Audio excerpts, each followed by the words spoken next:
So much. Thank you to the Southwest. This is a really impressive turnout. I mean, 81 people on a Friday night. So this is very, very encouraging. I can see already in the chat a few people are saying, well, I've got to go at 7, I've got another meeting, or my camera's not working. That's all fine. We're going to try to pretend that this is a pub. So some of you are hiding around in the booth, having a sneaky pint and hoping no one will notice, and others of you are holding forth in the middle of the bar. That's all great. Come and go as you need to. The most important thing is that you came in the first place.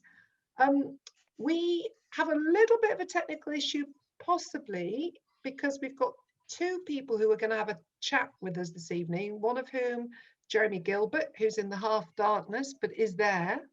Perhaps you'd like to wave. And Jeremy's an academic and a writer. Many of you will have read, I'm sure, what he's written about PR and lots of other issues as a close watcher of the Labour Party. And we've also got Joanne Kaye, who... I am here, but I'm on a landline, and I have no idea. I've never been on a landline Zoom meeting, so I can't see anything. I can just hear, but I am here, and I've just discovered how to unmute myself, but I will now mute myself again, I think. I don't know how to do that, but I am here, yes. Don't worry about muting yourself. We're really, really glad we've got you. Maybe someone will find a photograph of you which we can put up. So Joanne is speaking in a personal capacity this evening, but is actually a UNISON organiser.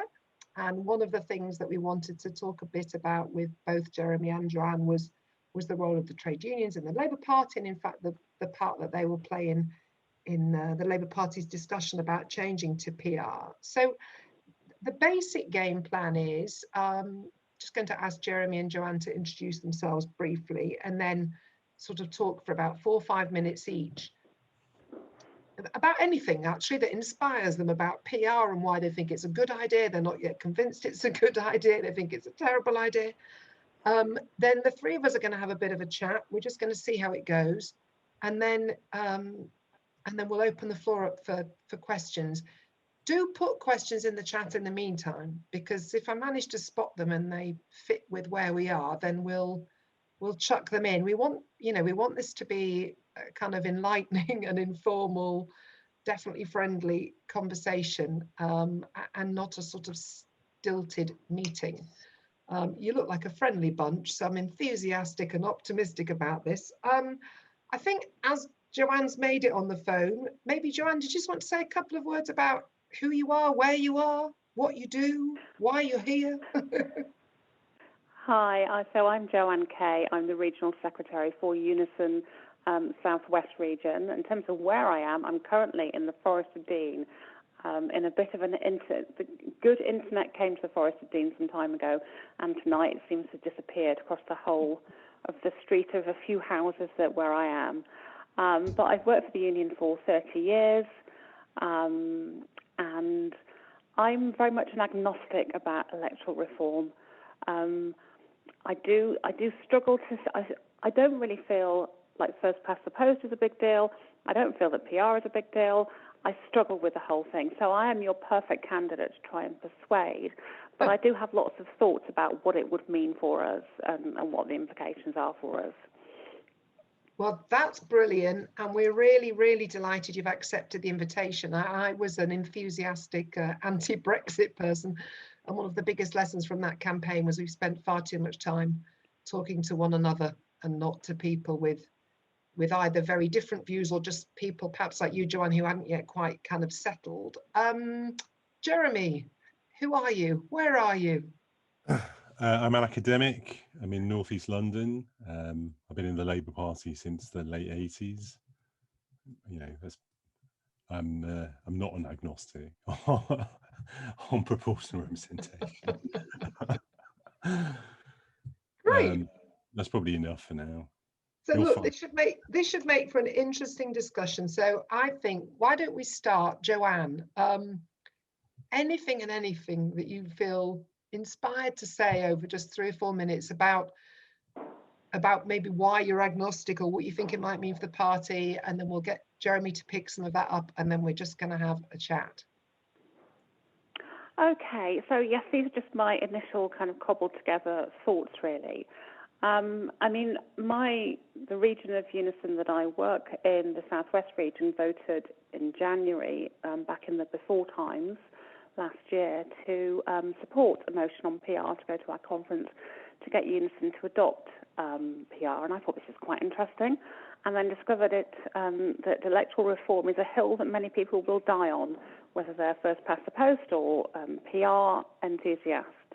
So I have tried to learn a lot more about it. These are things that kind of concern me and worry me and that I think about. I am worried that this is a diversion for us because we are so depressed about having lost so many times that we think if we change the voting system that we might win. Now, I'm all for that. You know, if you told me that I could go to the polls wearing a pirate hat and vote that way and that Labour would win, I'd do it, because what I want overwhelmingly is a Labour government. But I'm worried that we just kind of get hung up on this. I'm worried that it could become, you know, a diversionary argument, because it's not just PR. There's all different forms of PR. People will say, well, I want PR, but that, you know, an alternative vote system, you know, that's terrible. That would be awful. And I genuinely don't understand what the difference is between the two. No, I do understand a little bit, but I think, you know, I'm quite a political person. And, you know, it raises the issues of what would happen if we had a referendum on this. We know how great referendums are in bringing people together. And I think we're a nation, particularly, I think if you look at England, I think we're quite a conservative. I think quite a conservative culture overall. So that does concern me. And what I would want from any new system is that, obviously, it delivers a Labour government, but it gets people more involved in politics and it encourages them to vote. I do see that there's a problem in terms of people feeling that their vote doesn't matter, there's no point to voting. Would PR solve that? I don't know. I still think it's something that only kind of politicos get involved in, and ordinary people who don't vote, I don't know whether it would encourage them. And the final thing is that I think we've become so tribal as a country, and it feels to me that if you look at the countries, particularly in Western Europe, that use PR as a system, it is very much a European model where you're used to compromise and achieving a middle way. And it feels like one of the ways we've gone as a country, particularly in England, is nobody wants a middle way. Everybody wants their way and their particular way. And I just look at what happened, for example, to the Lib Dems when they went into coalition with the Tories. The Tories blossomed, the Lib Dems were destroyed by it. So I do wonder what would happen to parties like the Green Party in coalition, in power, and people voting for them expecting to have a green new future, and they're not getting that. So those are just my thoughts. But I am open to the discussion on it, and I do think we need to widen it so that people who've never even thought about these things get to think about them. That's brilliant, Joanne. Thank you so much.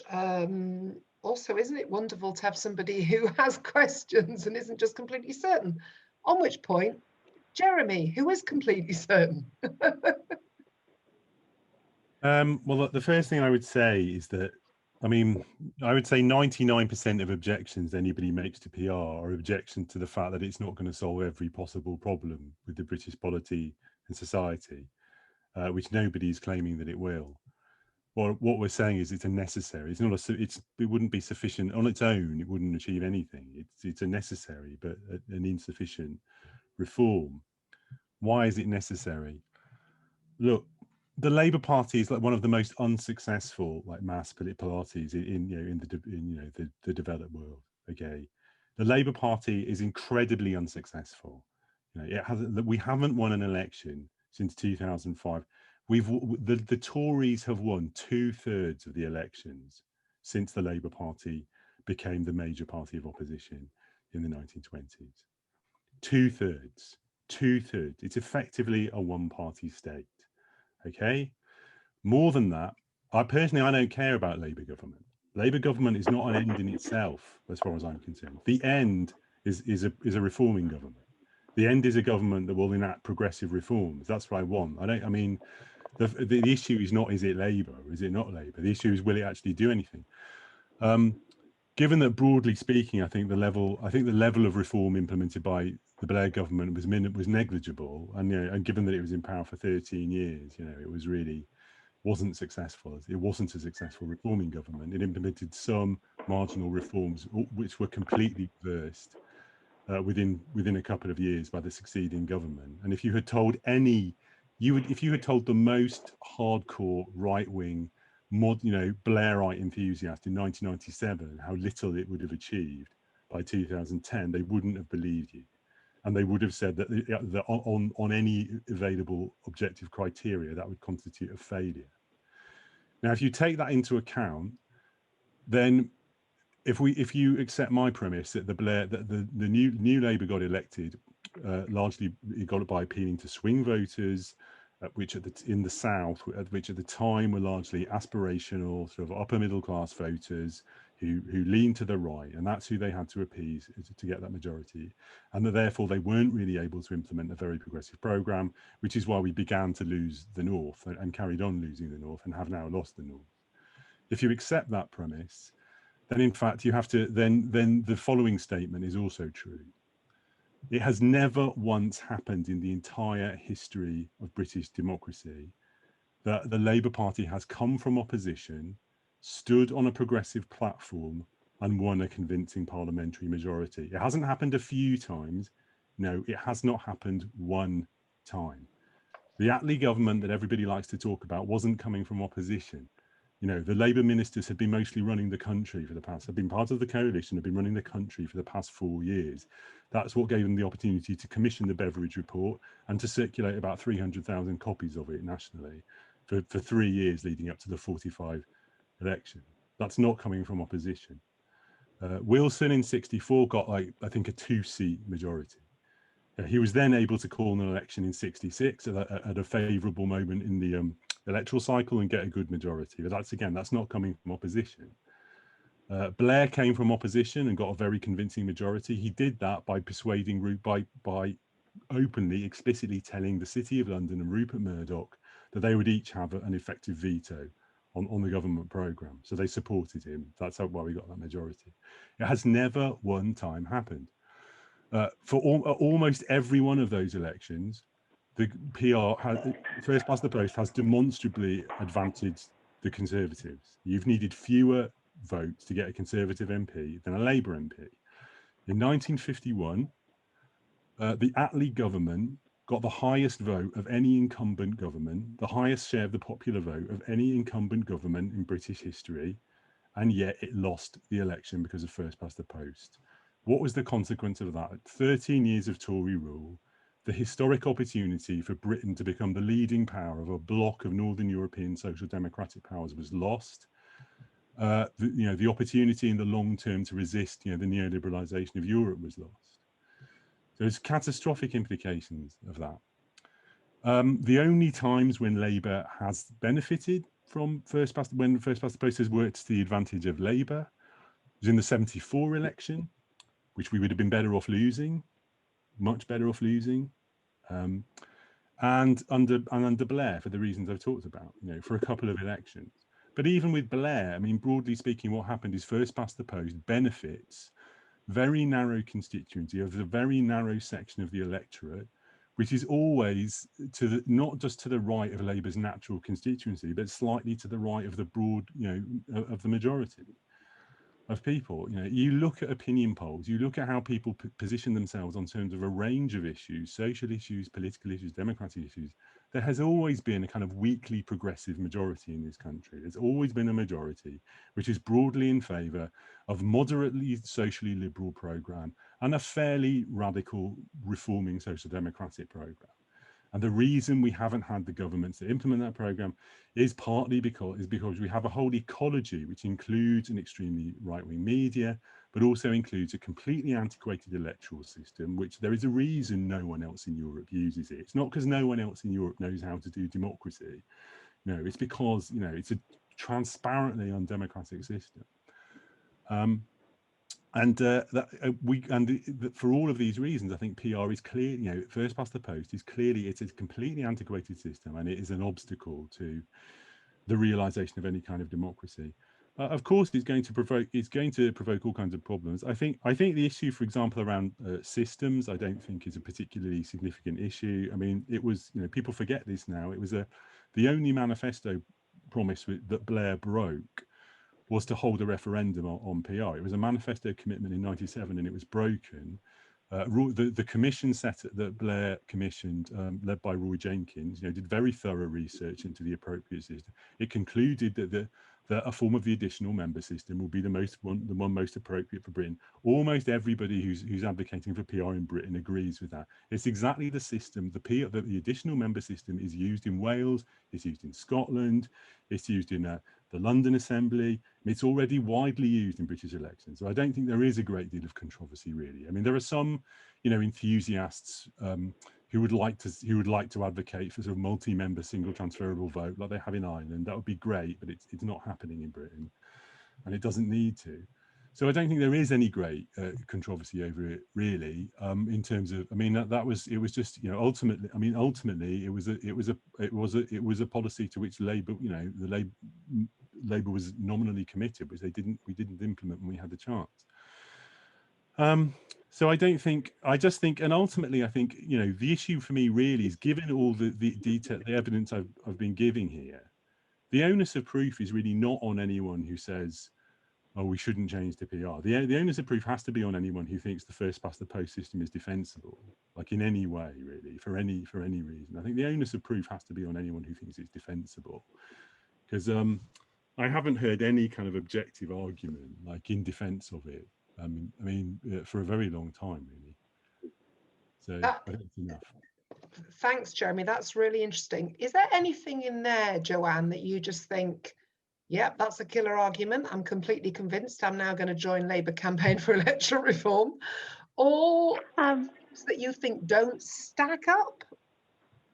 Well, neither really. I mean, clearly Jeremy's got a very strong view. I do get a bit depressed when people say we're better off losing this election, because I am a pragmatist. You know, I've been a trade unionist for 30 years, and I started off under Major, and while personally, as a socialist, there were lots of things about the Blair government that disappointed and sometimes appalled me. And you know, Jeremy has done well to keep his membership for that time, because I did leave the Labour Party over its foreign policy, certainly.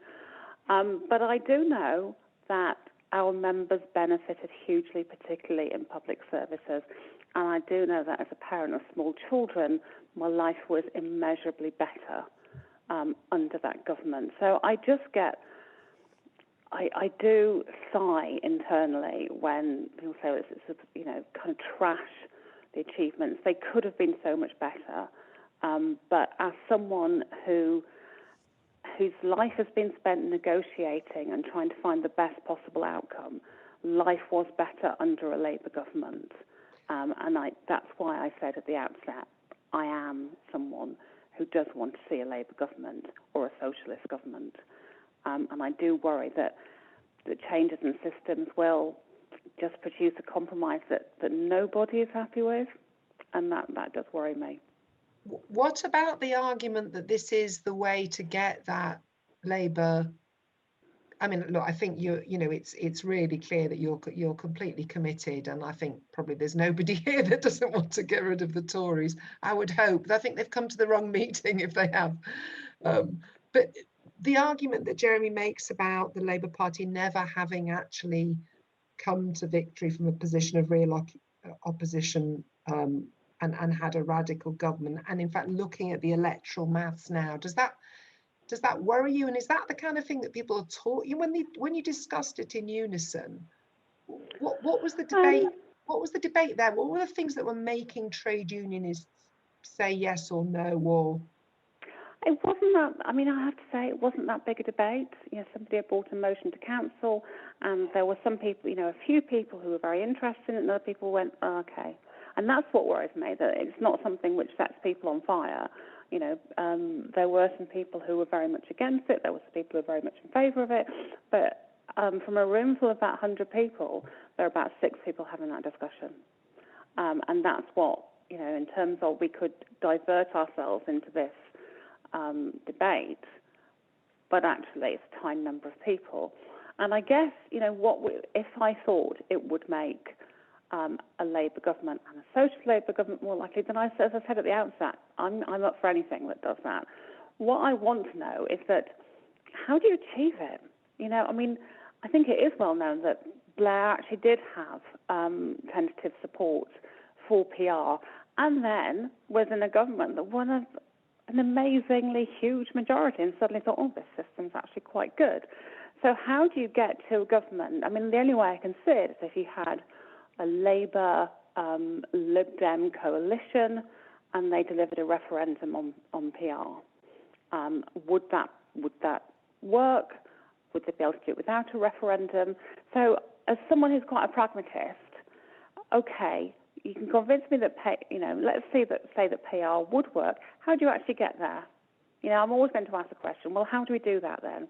Let's say it's a great idea. I'm agnostic, so I'll go with the people who are enthusiastic. How do we get there?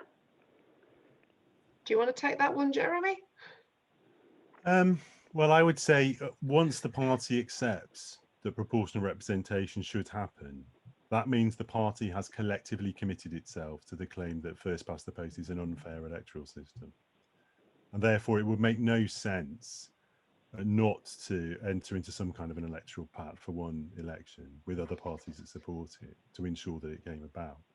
It's not like it wouldn't be an unprecedented by any means. The Labour Party only ever got parliamentary representation in the first place by doing a non-aggression deal with the Liberals in 2006. It's plenty of, it's what other countries do all around the world.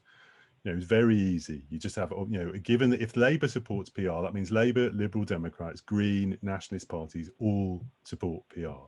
So you just do a deal where we don't stand against each other in seats, which wouldn't mean Labour conceding a single seat. If anybody wants to go look at the maths, it would not mean Labour conceding one seat. It would merely mean Labour not standing in seats it can't win and has never won and is never going to win in a million years, in order to give the Lib Dems a clear run at the 80 seats in which they are the only serious challenger to the Tories.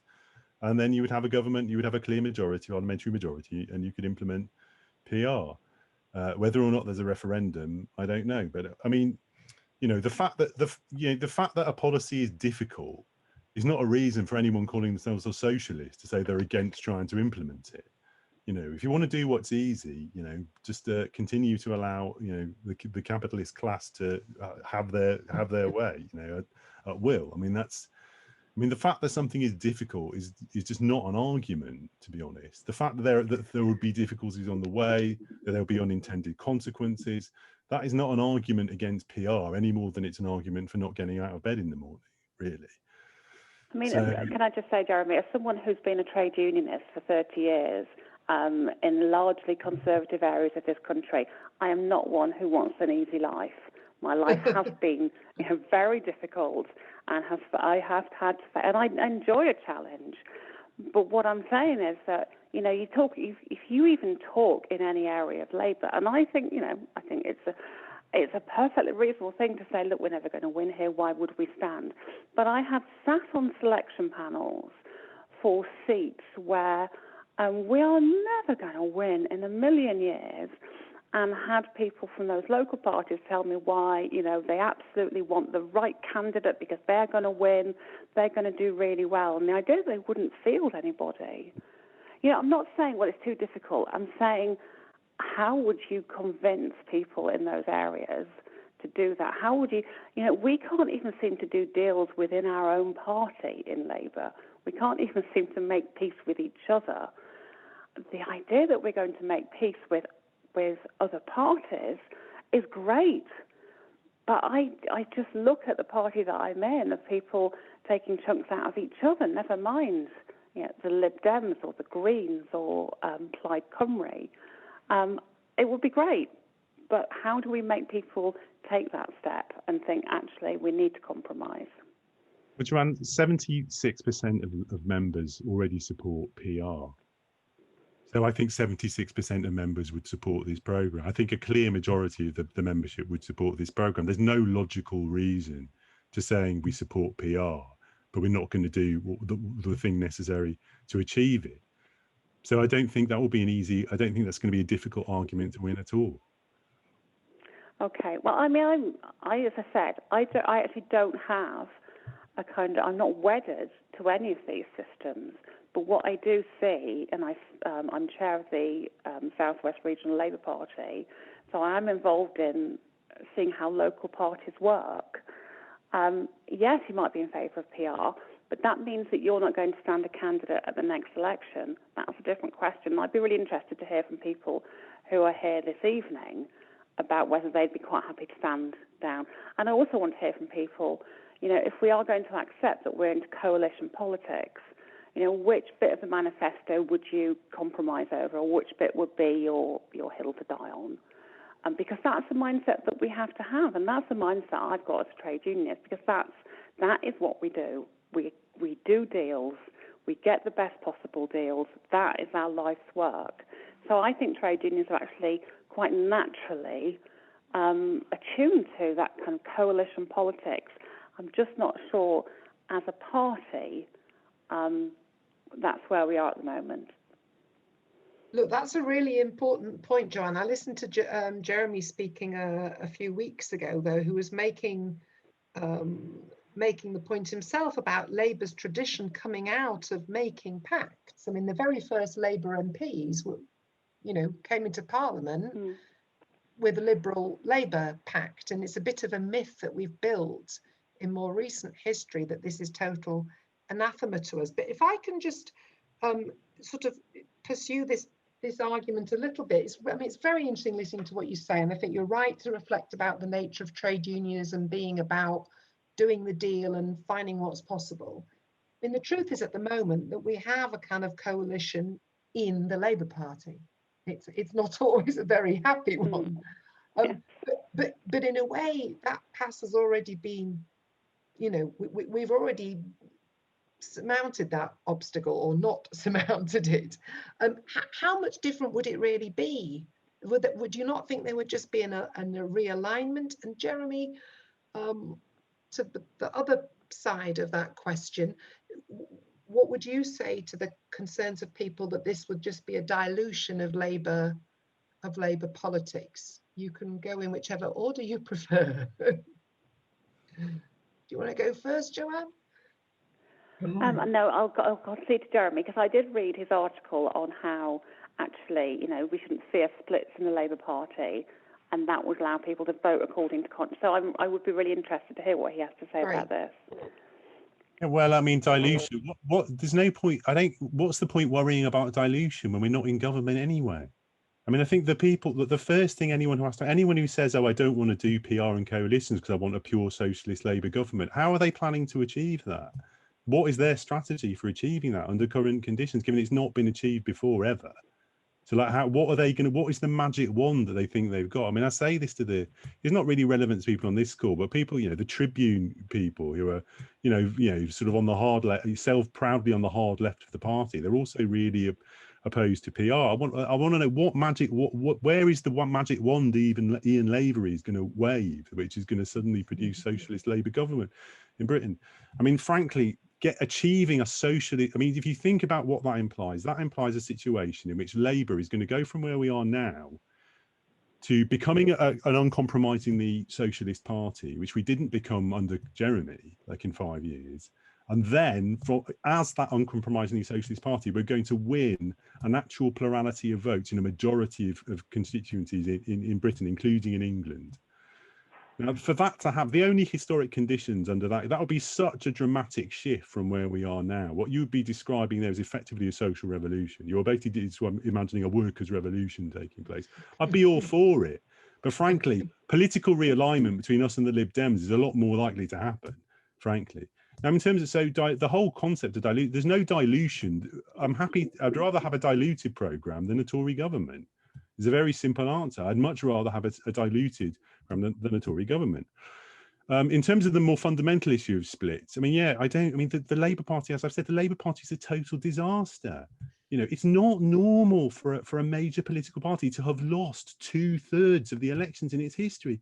You know, you look at it, we're not like the Democrats, you know, who win about half the time or slightly more than half the time. You know, the SPD in Germany, you know, hasn't been doing well at all, you know, and as the leader of many social democratic parties for the past 20 years. But over the course of their history, they haven't, you know, Labour is spectacularly unsuccessful. It hasn't worked. You know, the political experiment, which is the Labour Party of the United Kingdom, has not worked. You know, so anything, so if it splits, fine.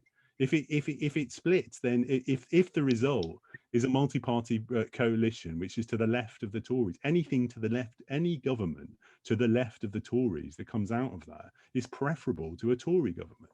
That's my perspective. So I think, and I just think, I say again, the onus of proof really is on anyone who thinks that we can carry on doing what we've been doing for the last 100 years and expect a different result.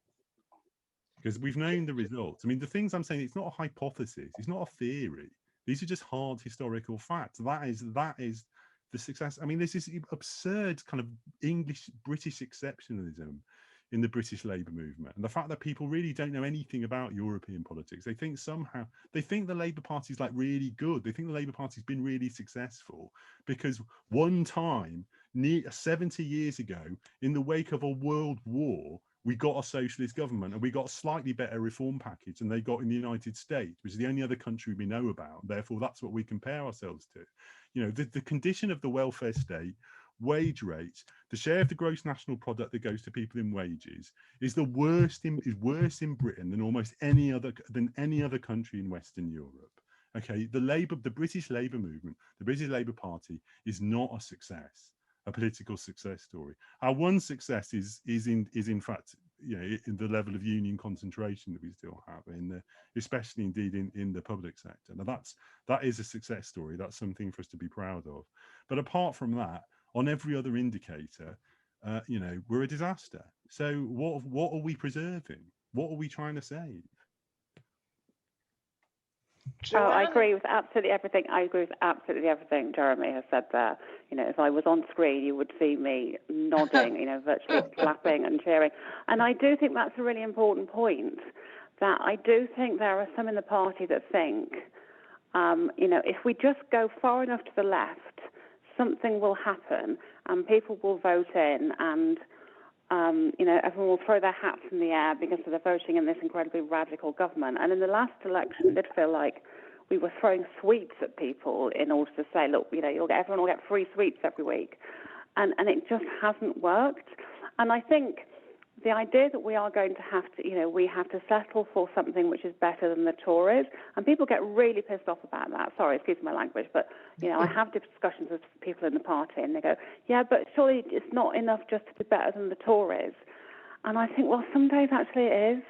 Some days being better than the Tories is something that we could aim for. And I think if we can envisage a future where we are more plural as a movement, as a progressive part of the United Kingdom, if we're plural and we work together, then I think that's going to be a much better future. But my point is, let's practice that within our party. Let's reach out our hands to other organisations that want to work with us on that, and let's stop the tribalism, because it's, you know, as Jeremy said, it's not working for us. So this is amazing. You see, we've already moved to significant common ground. Before we open up, and I can see lots of people sort of half twitching with fingers in the air, I'm going to try to get the questions in a reasonably fair way. I've just got one question to you both, and neither of you may have an answer, but when you look at the trade unions who are affiliated to the Labour Party, of whom there are 12, they're obviously going to be really critical to Labour changing its policy. I mean, the Labour for a New Democracy campaign, of which the Labour campaign for electoral reform is a really big part, along with Make Votes Matter. The campaign, the first stage is to get a conference policy passed in September. Now, as Jeremy said, 76% of the Labour Party membership is pro-PR, We've already got 170 constituency Labour parties have passed a motion. I think we can be reasonably confident that the ordinary party membership is going to back this. At conference, the vote will be taken in a college which is made up of half of the ordinary members and half of the trade union affiliates. And if you look at those trade union affiliates, the ones who've got policy pro-PR at the moment are the smaller ones. So it's the Bakers Union, the Musicians Union, TSSA, and two of the ones who are definitely against are two of the big beasts, USDOR and GMB, and some of the others are discussing it at the moment. Do either of you have any observations on why it is that that the smaller trade unions are pro and the larger ones are against? Is it with their size, or is it actually more to do with the sectors that they're representing? Do you want to go first, Joanne? I mean, I think it's something fairly simple. I think it's just if you're a smaller organisation, you recognise, as a system which gives smaller organisations a proportional voice, it has more appeal. And if you are a large organisation, then you kind of expect to have your way.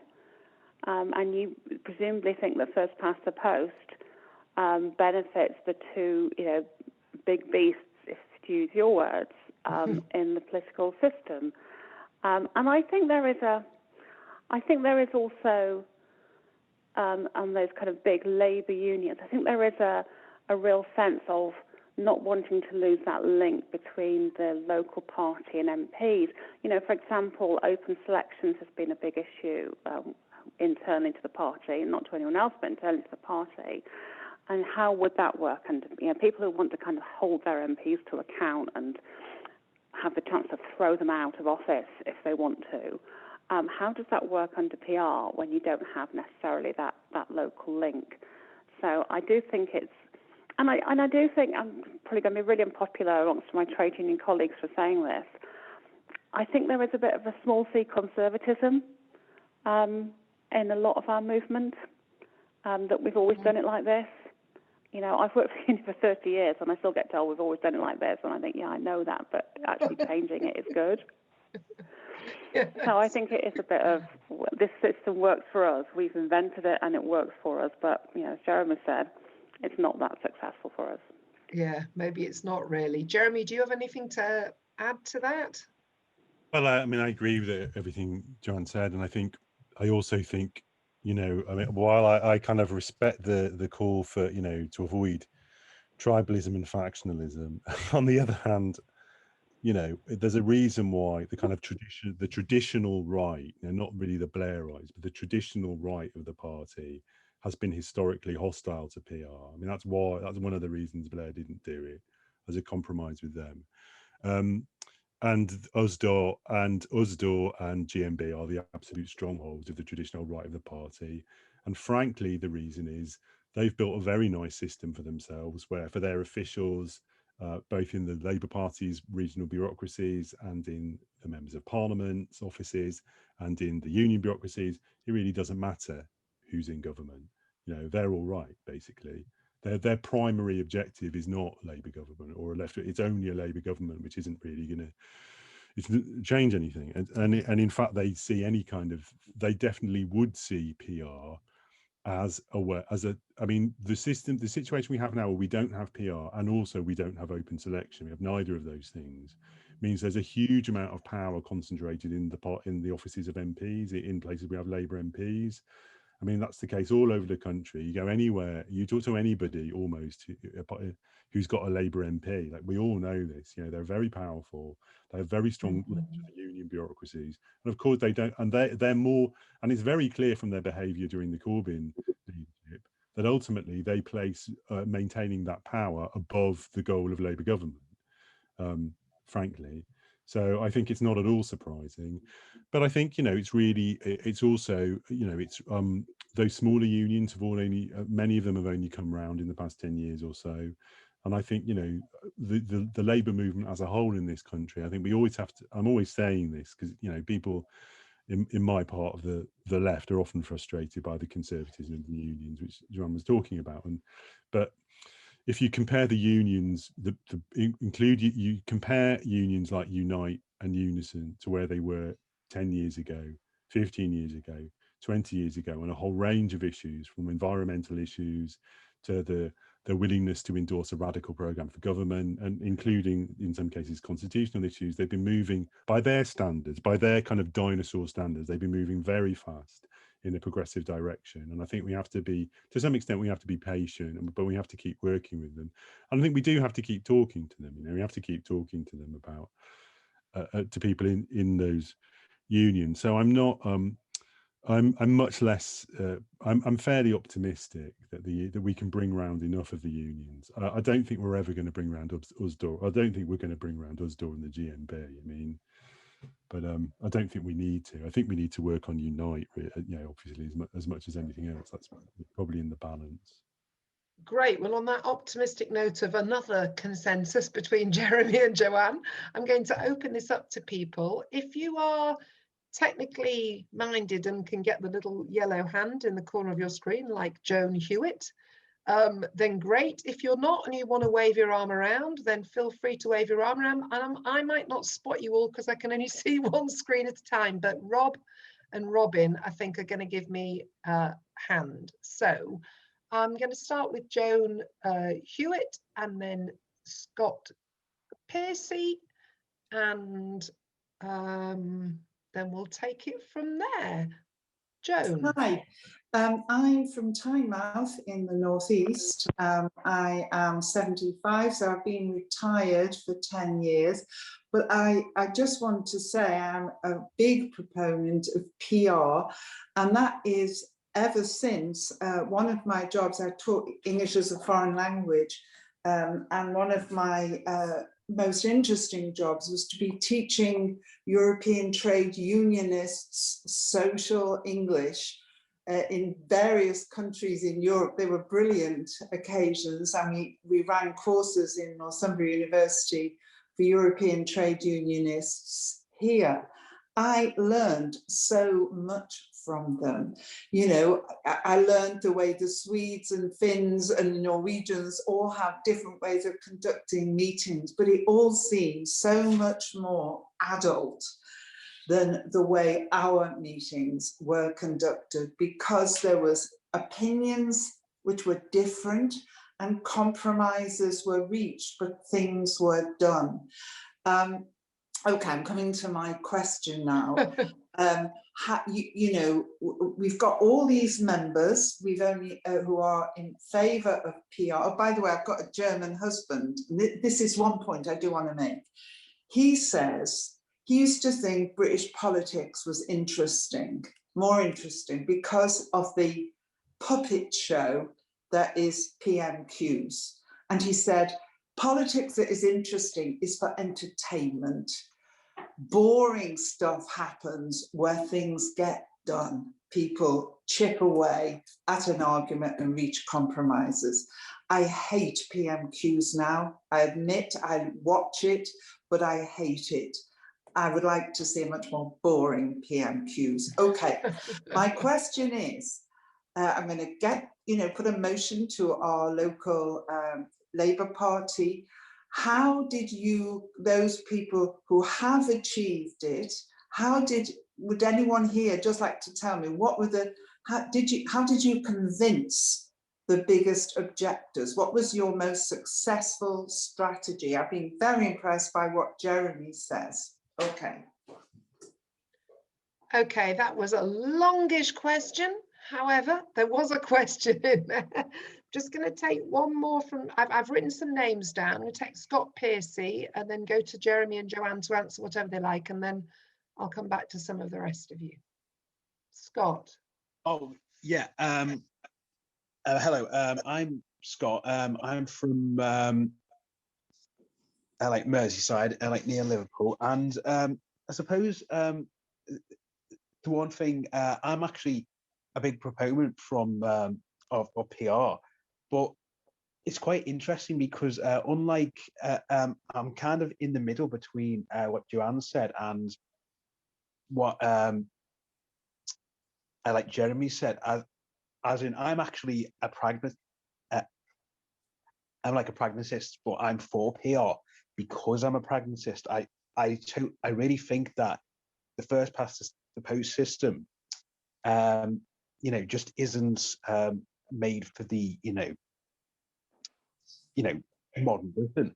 But also, what I want to ask Joanne is, why is she so concerned about it having to be a Labour government? I mean, even though I'm a Labour member and supporter, that shouldn't be the argument. The argument should be what is right for the country, and what is in the best interests overall and the most democratic system.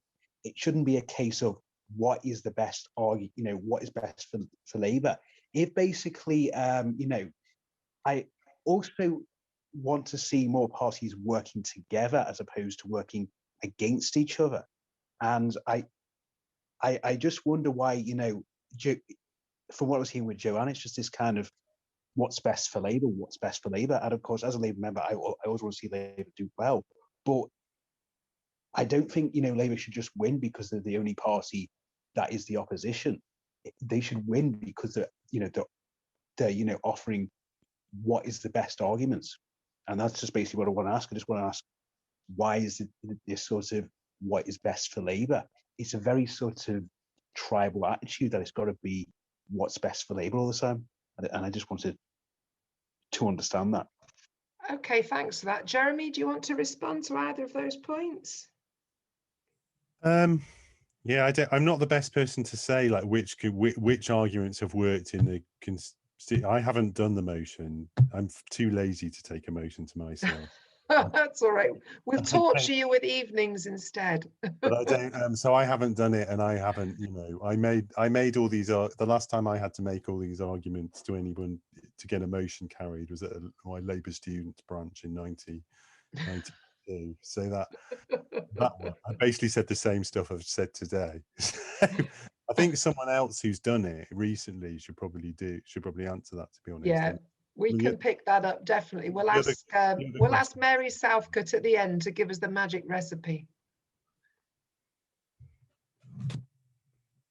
Joanne, did you? Yes, I'm here, actually here in person, here on screen. So, respond to the comrade from Liverpool. Actually, it's not about what's best for Labour. I don't think I'd said that. I think I said I wanted, a socialist government. But if a socialist government came with a different name, that would be great as well. I mean, as a pragmatist, I want what's best for our members. But if I've talked about a Labour. Oh, you see, if we'd had a Labour government in 2019, we'd have free broadband now, and we wouldn't have lost Joanne. Okay, we have temporarily lost Joanne. We're going to come back to it. I have got Andrew Smith, Simon Bowden, Mike Jocelyn, Bryn Jones, Jeremy Fox, Robin Stroud, Aileen and Adam at the moment. On the arguments that win in CLPs, maybe let's just see if we get Joanne back again. Is anyone here taken a motion through a CLP and wants to just say a couple? Andrew Smith, are you volunteering to tell us the answer to that question? Yes, great. Okay. Unmute yourself. Myself and a colleague just got it through Kingswood CLP, and we did basically a two-pronged approach, really. We approached it from the democratic point of view, i.e. that PR is, fair and everything else. But I think in a way what swung it was the fact that from a pragmatic point of view, without adopting PR, Labour really hasn't got a hope. If you look at the electoral landscape, Scotland's going. If you look at the way that the distribution of Labour vote is piling up in urban areas. So, for example, if you look at back in 2001, the Labour Party had 41% of the vote in England and got 328 seats. In 2000 and I think it was 17, it got more percentage vote, but got 227, 100 seats less. So what's happening inside England, with Scotland gone, and what's happening actually inside England, the way the vote is being distributed, and also when boundary changes come along, the possibility of Labour forming an overall majority is, to all intents and purposes, nil. And unless the people inside the Labour Party understand this, we're just going to be going around making a lot of noise and getting nowhere. And I think that argument meant that it was unanimous. Well, there was one abstention, but basically of the 44 people in the meeting, everybody voted for it. And I think it's that understanding. I mean, I think, yes, you have to come starting from the fact that it is a fair system. But what I think would drive it home to people in the Labour Party, you have to bang on about the fact that really electorally, to carry on the way we're going to achieve nothing. We're going to make a lot of noise, but we're not going to achieve power to make the changes. We may have to, there may be certain things, as Jeremy's saying, there may be, I don't really care that all the things that I want are not going to be in the manifesto or when it comes to a coalition. The point is, one, the Tories won't be there. So I've got a hierarchy. One, the Tories won't be there. Then there'll be a coalition in which, there'll be certain things that I want that will be in there. But that's what I think we've got to aim for. I mean, my main concern from now, I think the momentum building. If you have a look at how many constituencies have gone for this, I think it's about 166 now or something like this. So I think it's building. But what worries me is what Jeremy was saying is he felt that once Labour went for PR, the fact that the alliance would follow automatically will be there. I think he's been a bit optimistic there. I think that we need to start, as there has been a campaign with getting PR on to the agenda, we need to start getting the alliance onto the agenda in a bigger way we're doing. We need to see that number of motions going through, because the problem is for an alliance to come to fruition, the leadership of the Labour Party has got to behave in a different way than it is at the moment. The way that it's just trying to position itself in, basically disappearing down the rabbit hole of the red wall and stuff like this. In the moment, from the speeches they're making, the way they're going about things, is inimical to an alliance. And I think that the mindset has to change. And I think if we leave forming the alliance, basically the Tories could get rid of the Fixed Parliament Act next year and go for a vote, and we won't have got there. So I think it's quite urgent that we look at the alliance side of things, because I think the PR side of things is going quite well. Okay, I'll shut up now. No, that was a really interesting contribution, and thanks for your reflections on what worked in the CLP. And I'm just going to volunteer you to say that if anyone's got questions, because they're taking it to their CLP, you'd be happy to chat to them in the next pub meeting. Yes. So I'm going to take now Simon, and then Mike Jocelyn, Simon Bowden. Hello. I think that's me. Hello. So I'm Simon Bowden, a retired journalist in Poole. So, look, an awful lot of Tories in Dorset and around us. A lot of people with wartime memories. If I was in a constituency where Labour had the best chance, I'd vote Labour. If I was in one where Lib Dems had the best chance, or in the days of European elections where Greens had a chance, I'd vote for them. But so that's where I am kind of politically. My feeling is strongly that, having been to hustings in recent elections, that it seems very clear there's a kind of progressive majority in the country on issues. Say there was the whole Brexit thing, where I think there was a majority of voters in Britain would have been against Brexit, but the way first past the post took us, we've ended up with this big Tory majority.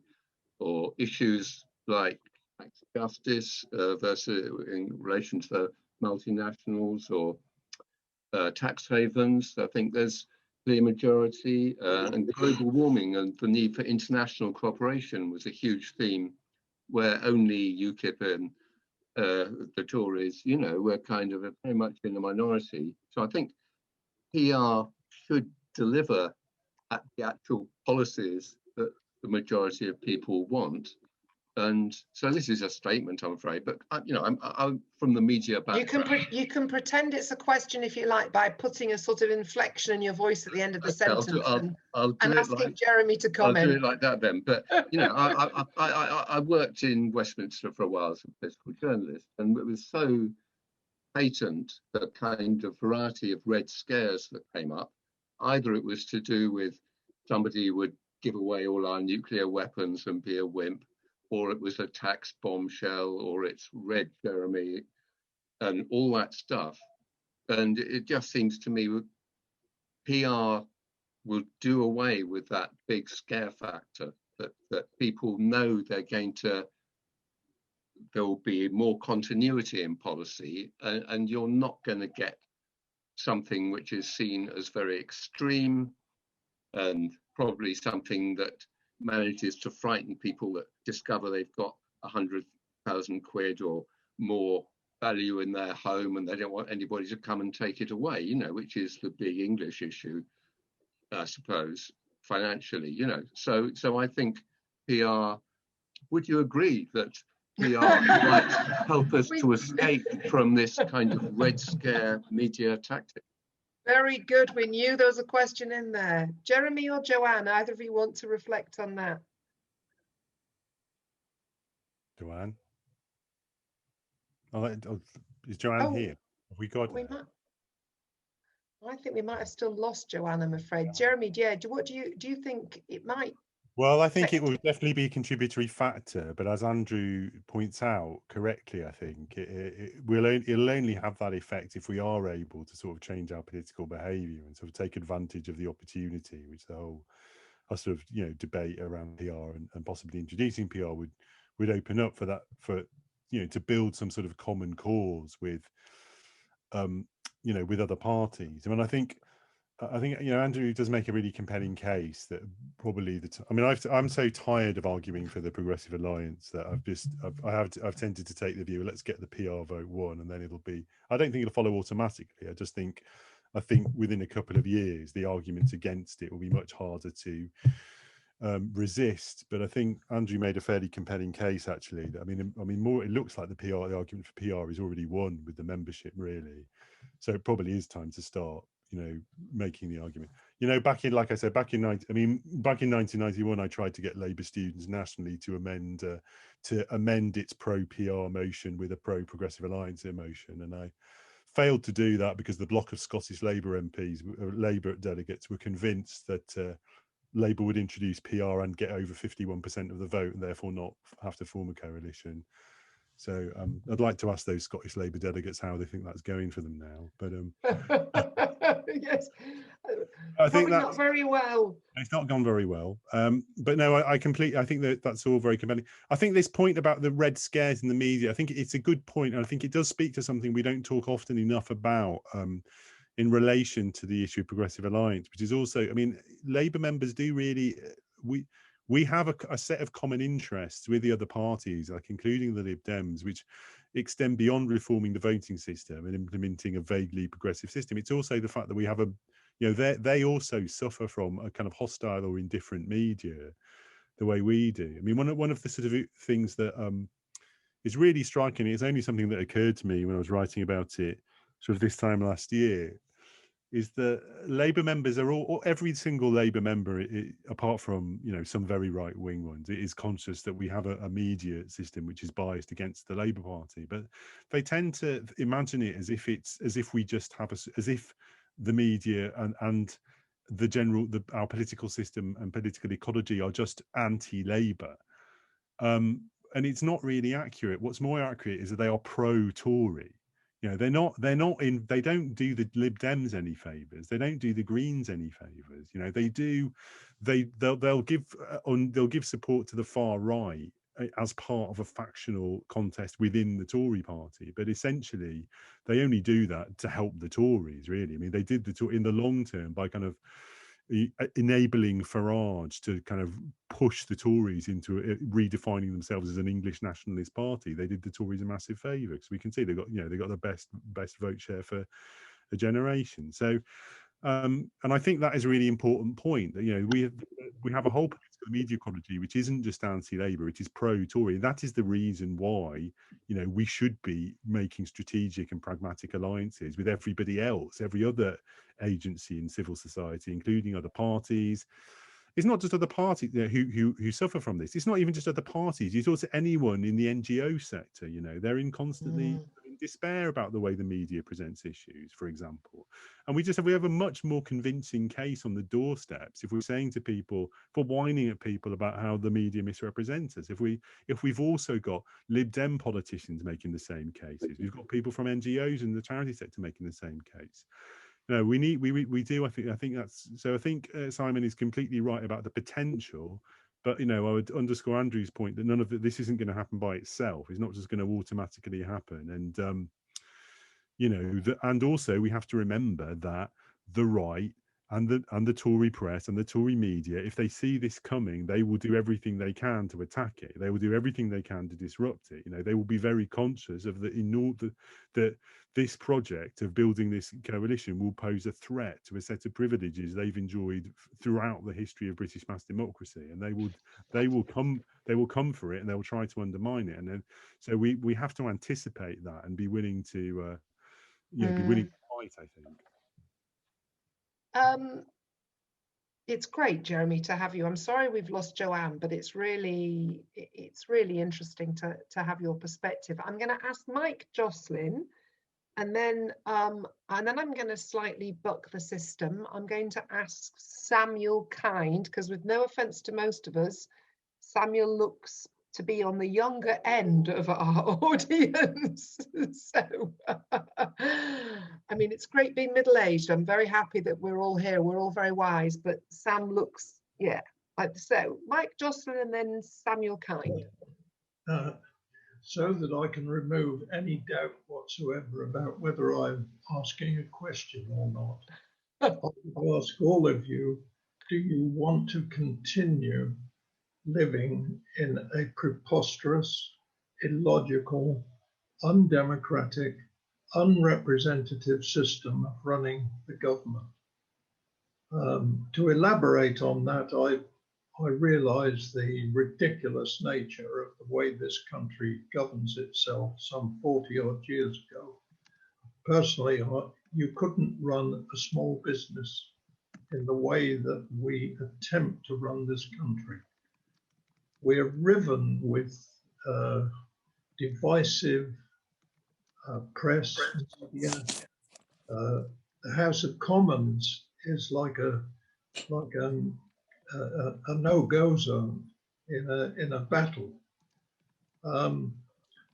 So my experience of grappling with the problem locally was some years ago. A group of us set out to stop our local district council from operating by the cabinet system, because the way it was run, not one member councillor from any of the towns in Dorset was represented on the decision-making cabinet. And by referendum, we forced them to go to committee governance. And for a short period, even the councillors enjoyed the discussion, the mutuality, sitting down to solve the problem.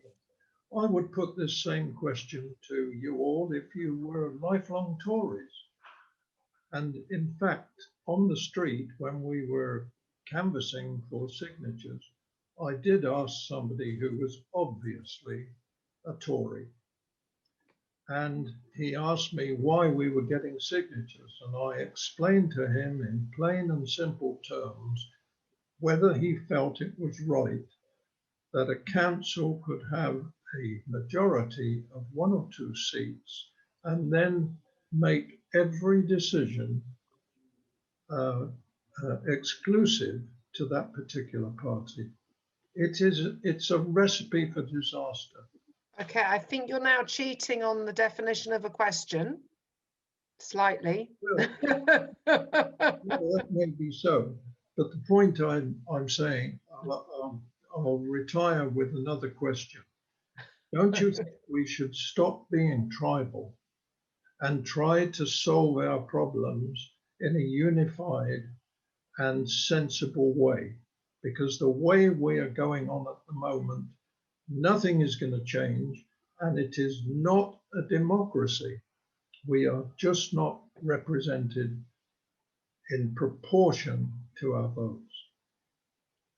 Okay, I'm just going to ask Joanne to comment on that, and then I've got a long list of people who'd like to ask questions, so I'm going to ask everybody to really ask a question and keep them quite short, because I think it'd be great to hear a bit more from Joanne and Jeremy. Joanne, now we've got you back again. Yes, Mike, I do think we should stop being more tribal. I think that was one of my central messages, but I'd really love to hear more from people. I can see hands up. I can see someone called Miranda. I'd really like to hear. The bit that I was really sad about to lose my internet was that I actually couldn't hear the discussion, which is always my favourite bit of the meeting rather than when I'm talking. Well, we've got, I think someone might even have recorded bits of it, and we've got some diligent folk taking notes. And anyway, you've been so lovely that we're going to get you to another meeting so you can hear it all in another part of the country. So, Samuel Kind, I think you had a question. Yeah, hi. This is probably more for Jeremy, but you've talked a lot about progressive alliances, but surely talking about that is surely that's damaging to Labour getting PR through Labour, because if we're talking about this, are we not mobilising people who despise the Lib Dems and those who want to hold on to first past the post? Are we not?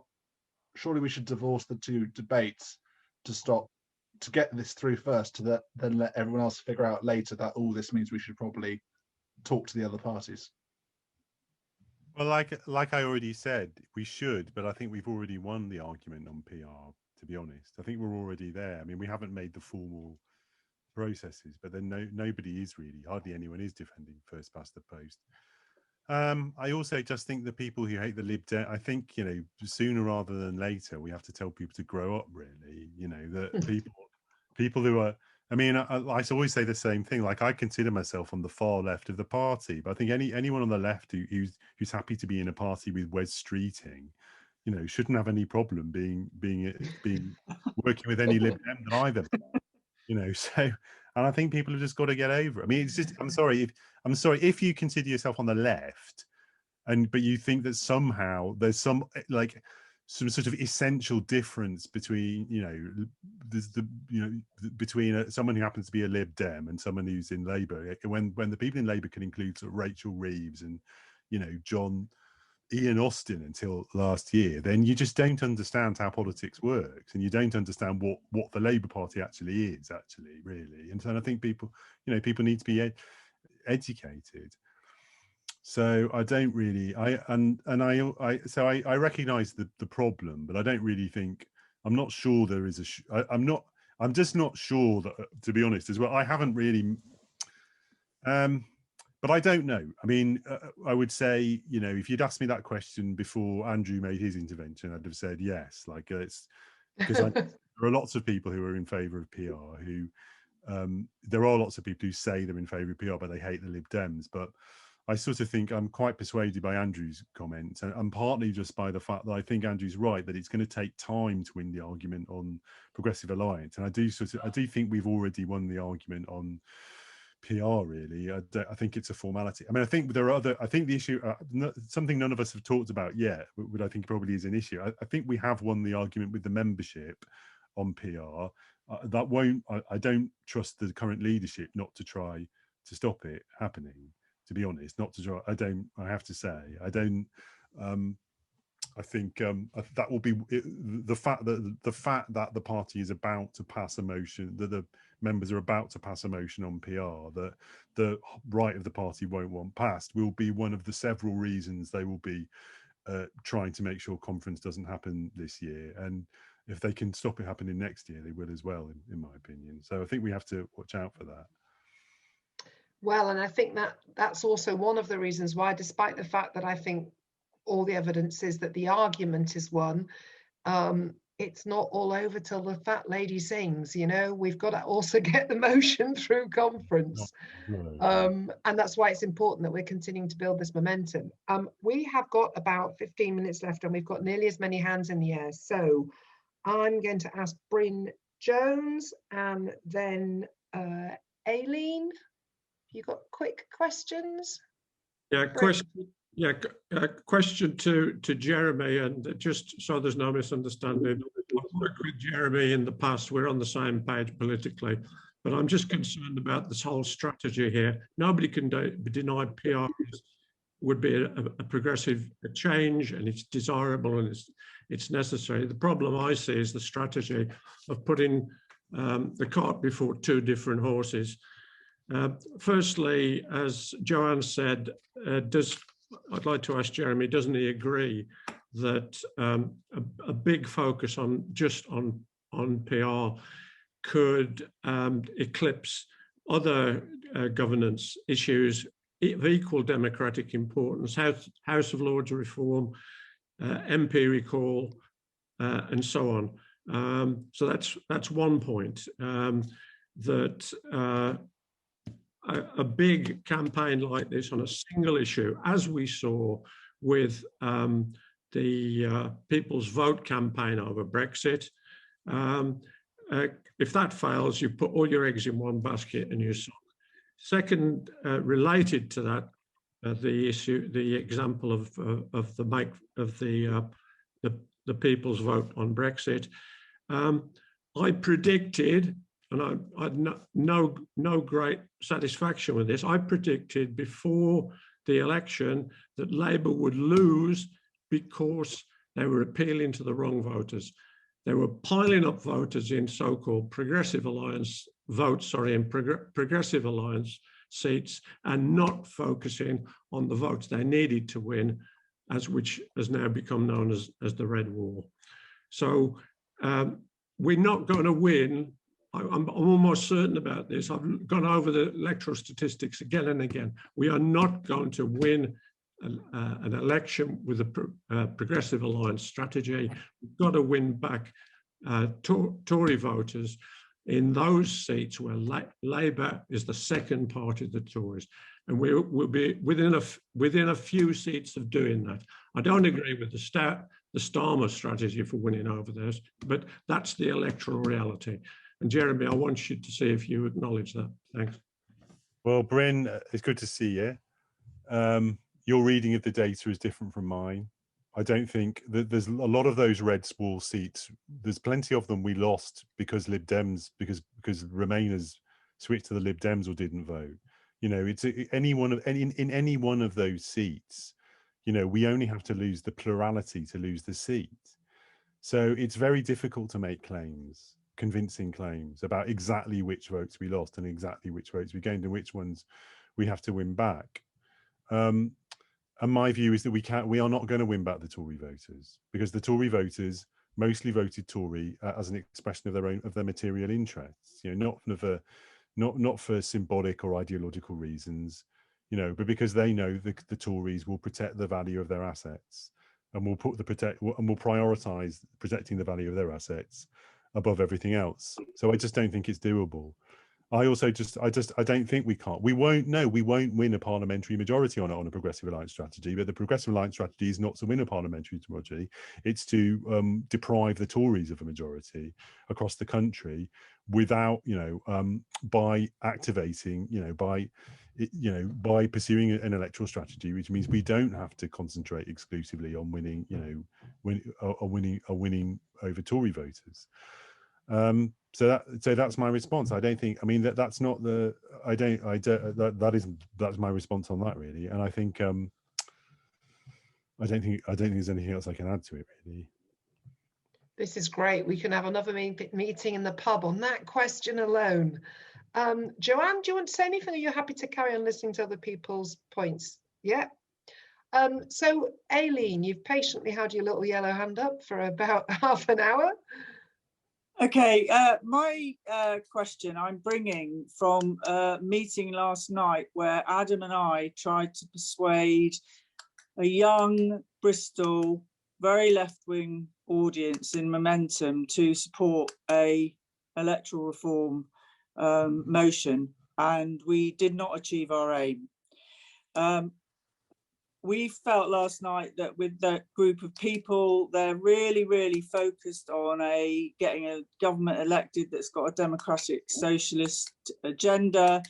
They don't see it as being a priority right now. But there was one particularly tricky question around someone said, we don't think electoral reform is going to give the left all of the goodies that it's made out to be.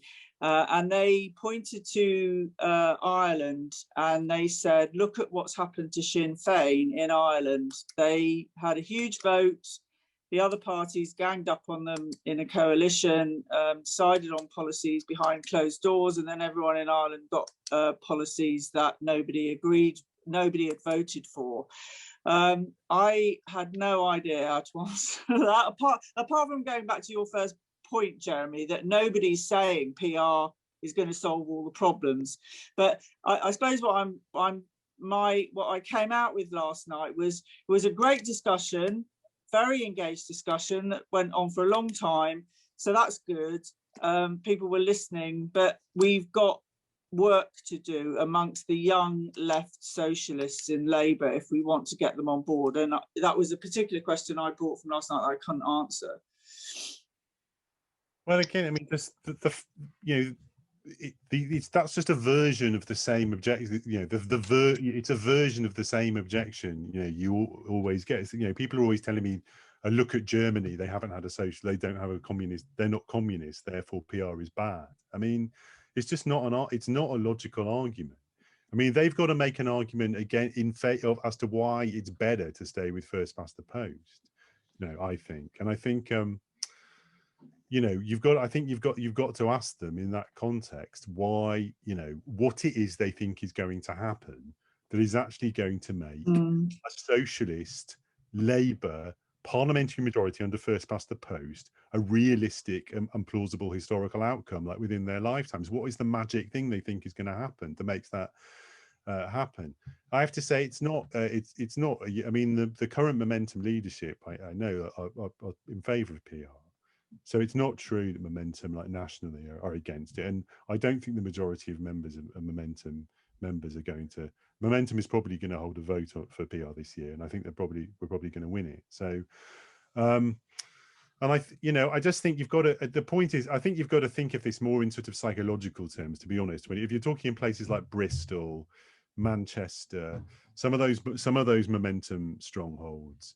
You know, these are places where they just haven't really, you know, they really thought that we were very, very close to getting a socialist Labour government, you know, within the past 3 years. Okay, they haven't really ever thought about the fact, partly because they're living in very left-wing places. They're living in places where you can walk for miles and never meet a Tory. You know, they don't have their heads around the fact that we didn't come within a mile of a parliamentary majority in 2017, not within a mile of it. You know, we didn't come remotely close. They think we came really close to winning in 2017. We didn't. We came quite close, arguably, to depriving the Tories of a majority. But Corbyn, even if Corbyn had become prime minister in 2017, a section of the Labour Party would have split. They would have PLP split. They would have refused to support the government. You know, Corbyn. You know, we got nowhere close to a Labour government, and that is proof of why we need PR. Because yeah, we got 40% of the vote. We didn't get 40% of the MPs. We didn't come close to it. And I can tell you, I know a lot of those Bristol guys. You know, they have no idea about that. You know, they're still living in a world. They're living in a world in which we almost won in 2017. We would have won in 2019 if it weren't for all the bastards in the party undermining us. And we're just much closer to socialist revolution than we actually are. And I think you really have to sort of confront them with the reality that, you know, most of the country is not, especially most of England, is not Bristol, it's not Manchester, it's not Hackney. You know, most of the country is and also, you know, most of the country is places that are winnable for us, but are not on the verge of proletarian revolution, which is what an actual, under first past the post, a socialist Labour government is only going to happen under conditions of actual socialist, of actual working class revolution. It's great. Where were you last night? You know, they know where I live. If they'd have wanted to give that vote a fair, if they'd have wanted to give that a fair shot, they'd have asked. No, I'm sorry. I'm sure you did really well. That sounded like I was saying, didn't it? No, I don't. I mean, I also think there's a lot. I think you also, another thing I think is useful to put to that kind of audience, in my experience, actually, is this, which is like the only logic, the logic of the strategy, and the logic that some of them on the hard, a lot of those people on the hard left who are still against PR, in private, they will admit this is their view. Their view is it's irrelevant who wins the next election. It's irrelevant if Labour if we ever win an election in the next 20 years, that what we are looking at is the long march towards an eventual socialist revolution. And and all we really care about is building working class consciousness.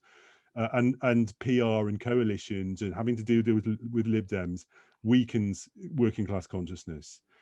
My strategy in that kind of context is to bring that out, is, you know, get them to admit that is their strategy and get them to set a rough date on when they reckon proletarian revolution is actually coming. how long they reckon that's actually going to take. Because this is true. Even within Momentum, I can tell you, you know, I've been involved with Momentum since, you know, the day it started, and even within Momentum, a majority of activists and members are not up for waiting like half a century for proletarian revolution when they could get a mildly reforming centre-left government within the next, you know, 15 years.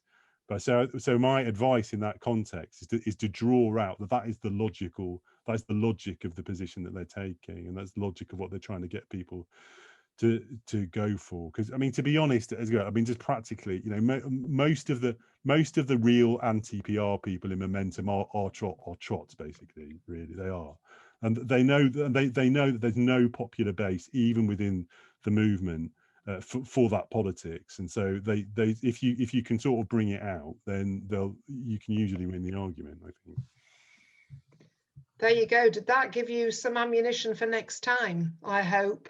Now I'm conscious of the fact that we, in theory, only have 5 more minutes. Some hands seem to have gone down. I can't see any more. Jeremy Fox, if you're here, speak. Jeremy left. He said he had to go. He's gone. Okay, so he's persuaded. Robin from Stroud, have you got a very quick question? Yeah, all right. I'll keep it really brief. Just touch on Jeremy's point about the failure of the left. You know, I think maybe if we'd had a level playing field to work on, we might have done better. But the fact is, we don't. The electoral system is stacked against us. And it's getting further and further stacked against us with things like boundary changes, voter suppression, voter ID, unitary authority, all the kind of things that are putting barriers in the way of us winning a popular vote. Is it not absolutely incumbent on us now, as defenders of democracy, to push for proportional representation and better representation across the country?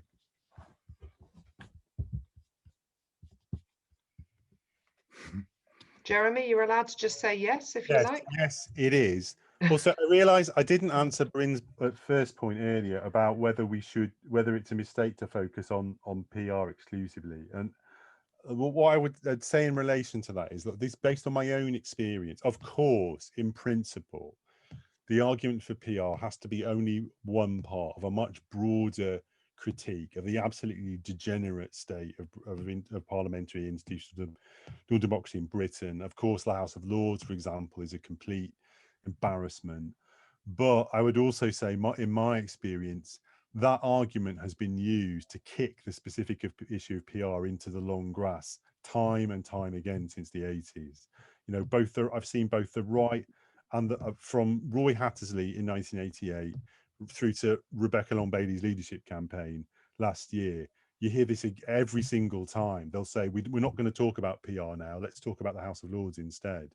And I think the problem is this is why I said this to people involved in some of the people involved in things like Labour for a New Democracy. I've said to them to this to them before, that I completely agree in principle, on a theoretical level, and in principle it's completely the case that focusing on the specific issue of the electoral system for the House of Commons is boring, it's technical, it's not the issue. But the actual, my experience, my observation going back to the late 80s, is that if we don't make very clear that we're not going to accept this particular issue being kicked into the long grass again, it will get kicked there. Okay, with sincere apologies, but I would like to give Joanne in particular a chance to say something before we all part company. I've got 3 people who've had their hands up for a long time. I'm going to have to draw a line then, but if your points can't have been made, or it's a point, not a question, I'm just going to beseech you not to ask it. But I've got John Appleyard, Kim Wilson and Miranda.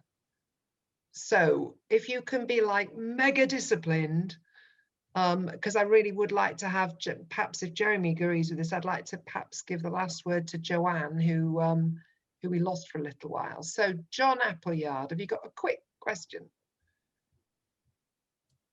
Yeah, it's regarding systems and how they affect Labour's internal democracy, especially selection of MPs, and how much do you think that is an issue which weighs on leftist activists?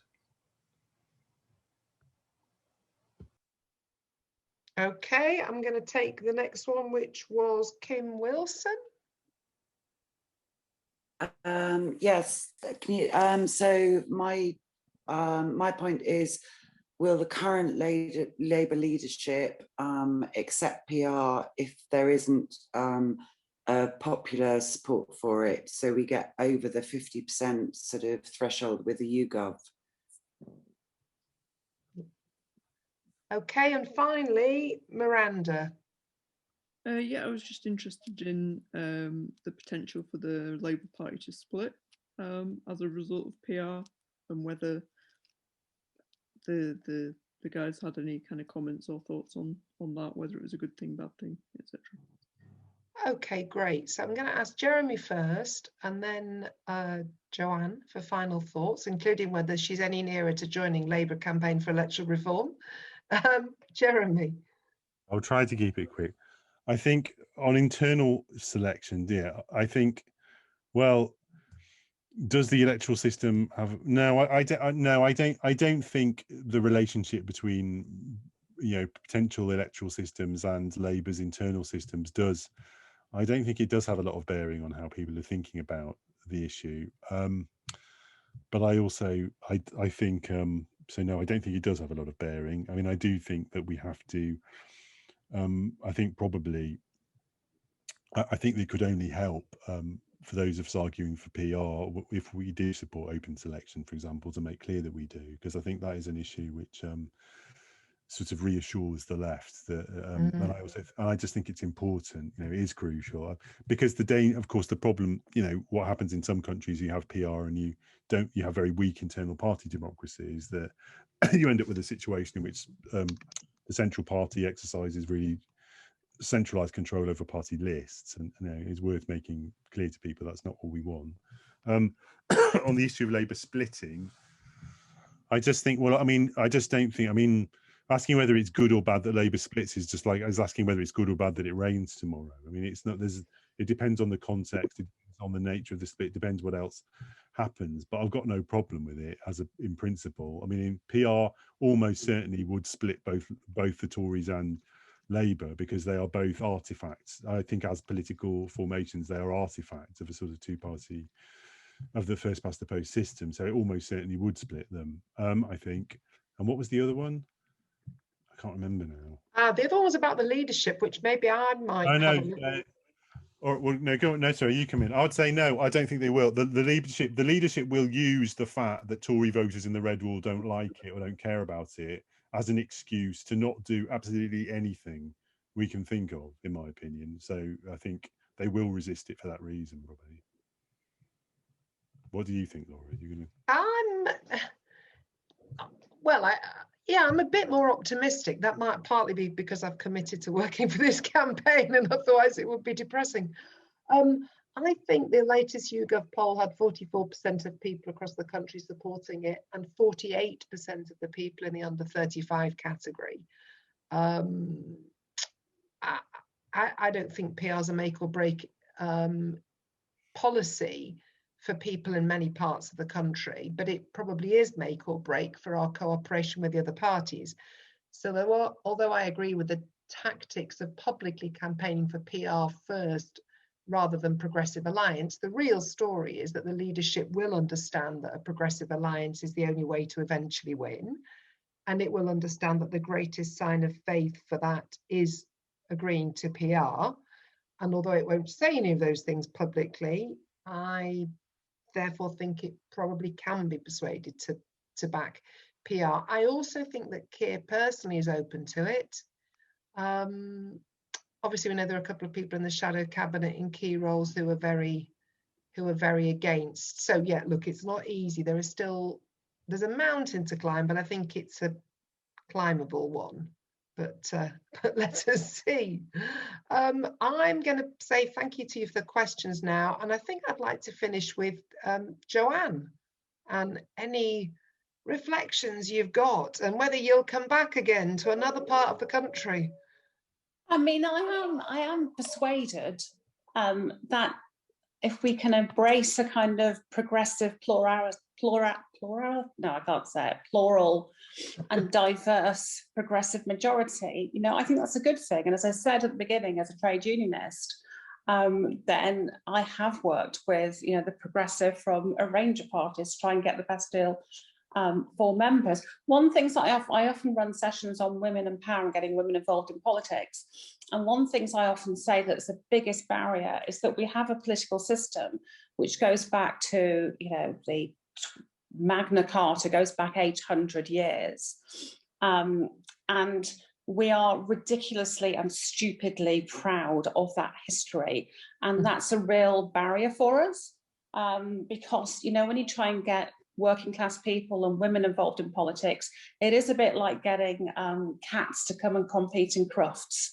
You know, the system has been designed around the ruling class, and then you get people to come along and take part in it, and they go, what? We don't do this.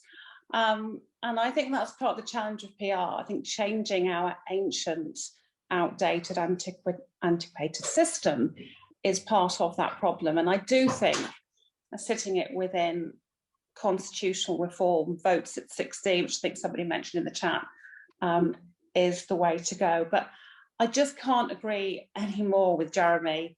I agree absolutely with what he said. We've got to be able to have that debate with people in the party who believe that, you know, a socialist revolution was stolen in 2017 and stolen again in 2019 and is just around the corner. I would love with all of my heart that to be true. But I worry that the belief that that's true is going to stop us making any kind of progress at all. And that really worries me. So I think being able to have that debate where we do challenge people and we don't end up being called Blairite scum as a result is going to be something that we really have to do. And I think, you know, looking at the people who are on this call, you know, I think most people probably are saying that they're from the left of the party or that they're socialists, and being able to have that debate is going to be part of how we move forward and change. Because if we are going to embrace more diversity, then that's going to involve some deep breaths and patience and tolerance. And we need more of that. But thank you so much for inviting me. I've really enjoyed it. No, it's been absolutely brilliant to have you. And I've got to say, I mean, obviously, thank you as well to Jeremy, who brings a huge amount of expertise. But thank you to you, Joanne, as well, for coming as an agnostic to a group which is probably predominantly very pro. I think it's really enriched our discussion to have the perspective of somebody who's thinking through the issues. And I personally am convinced that this is the way that we win, because we've now got a core of people in the party who are very pro. And the longer this campaign goes on and the bigger it gets, the more we're going to be talking to people who've not yet completely decided. So we have to be able to test our own thinking about this. And I think it's been a really lovely, as well as very thoughtful discussion. So I'm gonna say thank you. By the way, at one point we had 100 people, which is a lot of people for a Friday evening. So I'm going to say thank you very much from me. We have an event with trade unionists on Saturday, the 27th of February. And in fact, Joanne, you've talked yourself into us inviting you to speak at it because we liked you so much today. If anyone's interested in that or any of the other events that are going on, please check out Labour for a New Democracy. Obviously, if you're not already a member, sign up to Labour Campaign for Electoral Reform. There's great information, including some of the answers to tricky questions on their website, also on Make Votes Matter. Thank you very much for inviting me. And I don't know who is kind of seeing us out of the pub. Someone from the southwest, I think, is going to wish us on our way. Is it Mary? Why not? Because I can thank the people in the Southwest LCR, as well as everybody who joined us, and particularly the speakers, particularly Joanne, because she's in our region. And what's happened is Laura has taken this, and of course Jeremy has taken this out to the world. But we have a lot of experience now of working together. We're like a friendship group. We don't disagree with our enemies in the way that we hate them. We disagree with them in the way we want us to join together, and we listen. So I think that the best thing that we could give to everybody else is that we want to change the political culture. We want to listen to each other, and the Labour Party at its very best can win this argument. At its very worst, it's going to duck the argument, but we're not going to contemplate that. We're going to win. Yay, exactly. So safe travels back to you all, to your kitchens, your living rooms, the cupboard next door. And thank you very much, and have a lovely weekend.